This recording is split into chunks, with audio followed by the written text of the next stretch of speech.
కన్న తల్లే ప్రియుడు కోసం తన పిల్లల్ని చంపేసింది. ఇది ఎంతవరకు కరెక్ట్ అంటావు? కరెక్ట్ కాదన్నా. కన్న తల్లి కొడుకుని చంపుకోవడం ఏందన్నా? ఇది ఏమన్నా పద్ధతి? కన్న తల్లి కొడుకులు అంటే ఎంత ప్రేమగా పుట్టించుకుంటారు.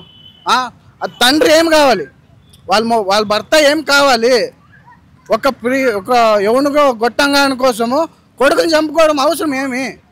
నీకు అంత దూరం ఉంటే నీ మొగంతో పండుకో, నీ మొగంతో చేసుకో, వేరే అంతా ఎందుకు? నీ కొడుకులు నువ్వు ఎందుకు చంపుకున్నావు?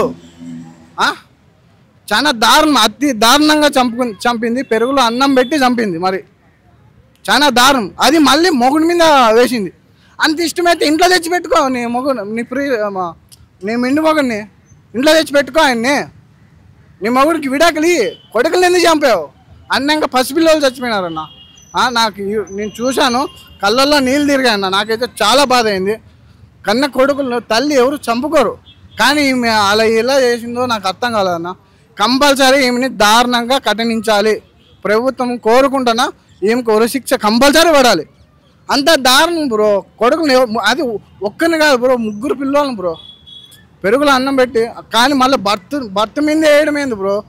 నీకు ఇష్టం ఉంటే నువ్వు ఇంట్లో తెచ్చి పెట్టుకో, అంతేగాని నీ కొడుకుని చంపే అవసరం నీకేముంది? నీకు హక్కు లేదు, నీ కొడుకులు చంపుకునే హక్కు లేదు. నువ్వు పుట్టించే వరకు పెంచే వరకే అంతా తండ్రి మీద ఆధారపడి ఉంటుంది. నీ భర్త నీ కోసం ఎంత కష్టపడుతున్నాడు, నువ్వు ఎందుకు అది అర్థం చేసుకోలేదు? ఈరోజు నేను అడుగుతున్నా, ఎందుకు నువ్వు అర్థం చేసుకోలే? ఎవడో గొట్టం కోసం వాని దగ్గర పోవడం నీకేం అవసరము?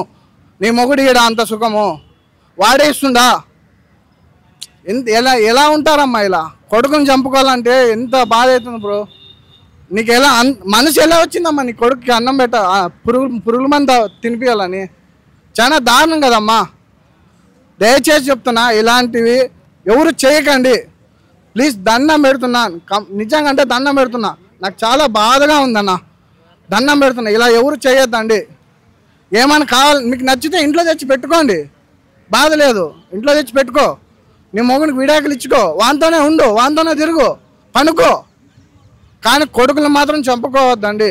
రేపొద్దున భవిష్యత్తుగా ఉండాలంటే వాళ్ళే రేపొద్దున వాడు వచ్చి చూడు, రేపొద్దున వాడు సుఖం కోసమే 5 నిమిషాలు, ఒక 4 రోజులు ఉంటాడు, నెలలు ఉంటాడు, 2 నెలలు ఉంటాడు, 5 నిమిషాల కోసం వాడు ఉంటాడు, వెళ్ళిపోతాడు. రేపొద్దున నువ్వు మంచాన్ని పడితే ఎవరు చూసుకుంటారు? నీ కొడుకే చూసుకుంటాడు. నీ పెద్ద కొడుకో, నీ చిన్న కొడుకో, నీ మధ్యలో కొడుకో చూసుకుంటాడు. ఎవరో ఒకడు కంపల్సరీ నేను చూసుకుంటాడు కదా. నువ్వు ఎందుకు నీ కొడుకుని చంపుకున్నావు? అంత పరిస్థితి నీకు ఎందుకు వచ్చింది? చాలా దారుణం రే. ఆమెను మాత్రం కంపల్సరీ కఠించాలి. నేను కోరుకుంటున్నా, ఉరిశిక్ష వేయాలి నిజంగా. లేదంటే జీవితాంతం జైల్లోనే కుమిలి సచ్చేలా చేయాలి.